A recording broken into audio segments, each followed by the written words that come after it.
சுவையின் ரகசியத்தை தெரிந்து கொண்ட வாழ்க்கையை ருசிக்கலாம் வாங்க. அன்போடு அழைக்கிறேன் உங்கள் அன்பு சகோதரி கீதா.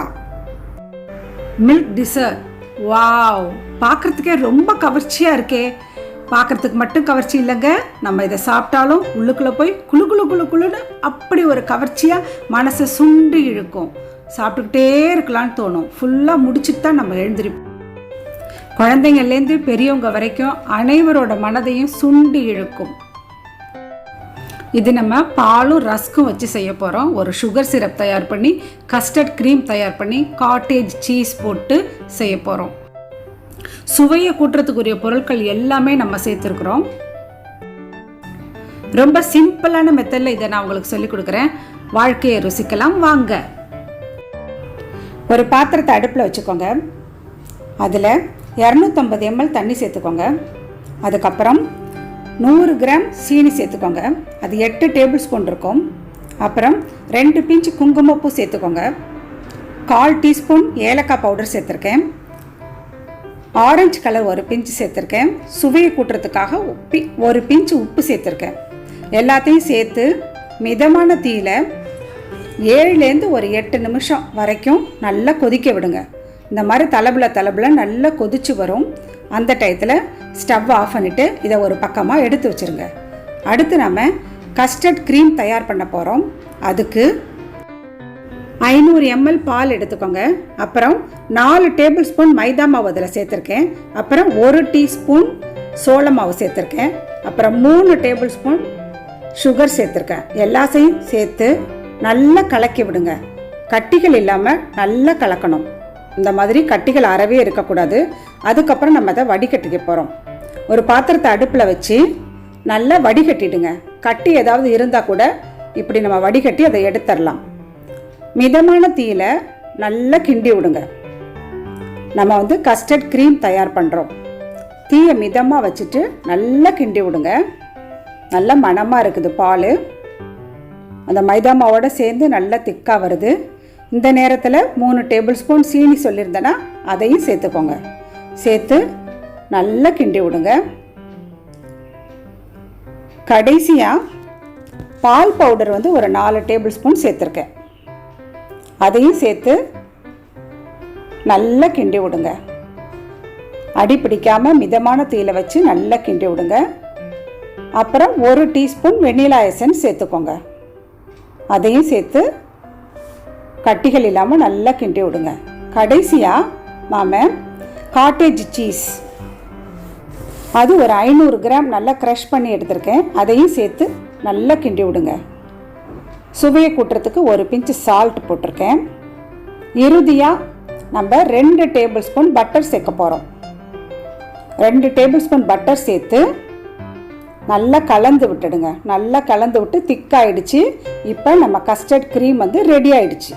சுகர் சிரப் ரெடி ஆயிடுச்சு. கஸ்டர்ட் க்ரீம் ரெடி ஆயிடுச்சு.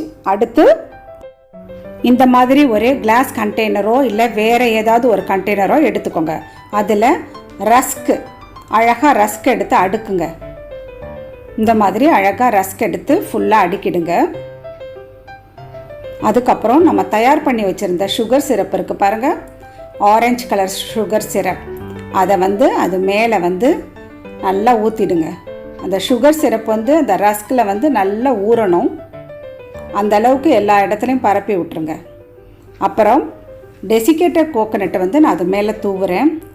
உங்கள்கிட்ட டெசிகேட்டட் கோகோனட் இல்லைன்னா ஒன்றும் பிரச்சனை இல்லை. ஃப்ரெஷ் கோகோனட்டை நல்லா பட்டரில் நல்லா வறுத்துட்டு அதுக்கப்புறம் அதை தூவுங்க. அது இன்னும் சுவையை கூட்டும். ரொம்பவே ருசியாக இருக்கும்.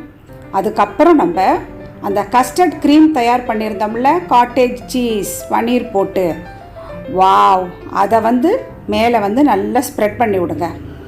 ஃபுல்லாக ஸ்ப்ரெட் பண்ணி விட்டுட்டு அதுக்கு அடுத்த லேயர் ரஸ்கை இப்படி அடுக்குங்க. நெருக்கமாக அடுத்த லேயர் ரஸ்கை அழகாக அடுக்குங்க. அடுக்கிட்டு திரும்ப நம்ம இந்த ஆரஞ்சு கலர் சுகர் சிரப்பை நம்ம சேர்க்க போகிறோம். சேர்த்துட்டு திரும்ப டெசிகேட்டட் கோகோனட். வாவ், பார்க்கவே அழகாக இருக்குல்ல. பார்க்குறதுக்கு மட்டும் இல்லைங்க, சாப்பிட்றதுக்கும் யம்மியாக இருக்கும். டெசிகேட்டட் கோகோனட் நல்லா ஃபுல்லாக தூவின பிறகு அடுத்த லேயர் கஸ்டர்ட் க்ரீம் நம்ம சேர்க்க போகிறோம். இதே மாதிரி நல்லா கஸ்டர்ட் க்ரீம் எடுத்து ஸ்ப்ரெட் பண்ணி விட்டுருங்க. ஃபுல்லாக அழகாக ஸ்ப்ரெட் பண்ணி விட்டுட்டு அதுக்கு மேலே நம்ம ஒரு லேயர் டெசிகேட்டட் கோகோனட்டை வந்து சேர்க்க போகிறோம். நல்லா நெருக்கமாக எவ்வளோ உங்களுக்கு தேவையோ அந்த அளவுக்கு வந்து கோகோனட்டை வந்து தூவிக்கோங்க. நல்லா ஃபுல்லாக தூவிட்டு அதுக்கப்புறம் நம்ம நட்ஸ் எல்லாம் சேர்க்க போகிறோம். நான் கொஞ்சம் பாதாம் பருப்பும் பிஸ்தா பருப்பும் எடுத்திருக்கேன். பாதாம் பருப்பு ஸ்லைசஸ் இருந்தால் நல்லது. இந்த மாதிரி ஸ்லைசஸை வந்து நல்லா நெருக்கமாக போட்டுடுங்க. அப்புறம் பிஸ்தா பருப்பையும் நல்லா நெருக்கமாக போட்டுடுங்க. உங்களுக்கு பிடிச்சா சாக்லேட் சிப்ஸ் மேலே போட்டுக்கலாம், இல்லைனா செர்ரி போட்டுக்கலாம். அது நல்லா ரெட் கலராக இருக்கும், இன்னும் கூட கவர்ச்சியாக இருக்கும் பார்க்குறதுக்கு. குழந்தைங்களுக்கு ரொம்ப ரொம்ப பிடிக்கும் 3 கலர் இருக்கும்போது. எல்லாம் போட்டு அலங்கரிச்சிட்டு நம்ம ஃப்ரிட்ஜில் வைக்க போகிறோம். ஒரு 8 மணி நேரம் ஃப்ரிட்ஜில் வச்சுருங்க. அப்போ தான் அது நல்ல செட் ஆகிருக்கும். அந்த சுகர் சிரப்பு, அந்த கஸ்டர்ட் க்ரீம் எல்லாமே அந்த ரஸ்கில் வந்து இறங்கி சாஃப்டாக மெதுவாக இருக்கும். நம்ம அதுக்கப்புறம் ஒரு 8 ஹவர்ஸ்க்கு அப்புறம் வெளியே ஃப்ரிட்ஜிலேருந்து எடுத்து நீங்கள் விருப்பம் போல் எந்த சைஸ் வேணுமோ அந்த சைஸ் கட் பண்ணி எடுத்து வச்சு உங்கள் அன்புக்குரியவங்களுக்கு கொடுக்கலாமே. குழந்தைங்களுக்கு நீங்கள் இது மாதிரி கொடுத்தீங்கன்னா மம்மி இட்ஸ் யம்மி அப்படின்னு வந்து உங்களை கட்டிப்பாங்க. குழந்தைங்க மட்டும்தான் கட்டிப்பாங்களா? உங்கள் அன்புக்குரியவங்களும் தாங்க, சொல்லவா வேணும். இதில் பால், பன்னீர், நட்ஸ் எல்லாம் சேர்த்துருக்கோம். எல்லாம் சேர்ந்து கலந்து நம்ம சாப்பிடும்போது அப்படி ஒரு சுவையாக இருக்குங்க. கண்டிப்பாக ட்ரை பண்ணுங்கள். பாருங்கள், பார்க்குறதுக்கு எவ்வளோ அழகாக இருக்குது பாருங்கள். லேயர் லேயராக வந்திருக்கு. கண்டிப்பாக உங்கள் அன்புக்குரியவங்களுக்கு கொடுத்து அவங்களோட அன்பை வந்து பெற்றுக்கொள்ளுங்களேன். சேனல் பிடிச்சிருந்தா சப்ஸ்கிரைப் பண்ணி வச்சுக்கோங்க. விடைபெறுகிறேன். அன்பு சகோதரி கீதா. வீடியோ பார்த்தமைக்கு நன்றி.